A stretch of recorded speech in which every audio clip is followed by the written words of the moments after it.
ৰেজাউল কৰিমক গটিয়াই উলিয়াই দিব কংগ্ৰেছৰ পৰা। আমাৰ অসমীয়া মানুহৰ লগত নাই। মই আশা কৰিম কংগ্ৰেছৰ বাকী মানুহবিলাকে ৰেজাউল কৰিমক গটিয়াই উলিয়াই দিব কংগ্ৰেছৰ পৰা। কি শিৱসাগৰক তেওঁ ধুবুৰী বনাব খুজিছে?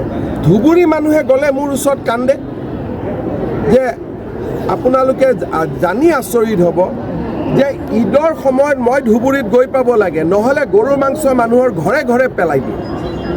এইবাৰো আপোনালোকে জানিছে যে ঈদৰ সময়ত 55,000 কেজি, 100 কেজি বা 1000 কেজি, মোৰ ভুল হ'ব পাৰে, গৰুৰ মাংস অকল ধুবুৰী চহৰতে তেওঁলোকে কিনিছে, খাইছে, য'ত নেকি হিন্দু মেজৰিটি। মানুহে কান্দিছে, মই গৈ ধুবুৰীত শ্বুট এণ্ড চাইট অৰ্ডাৰ দিবলগীয়া হৈছে।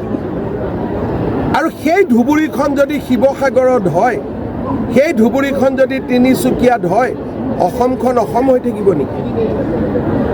ৰেজাউল কৰিমে যদি এইবিলাক কথা উদ্ৰ নকৰে, তেতিয়াহ'লে ময়ে ব্যৱস্থা ল'ব লাগিব।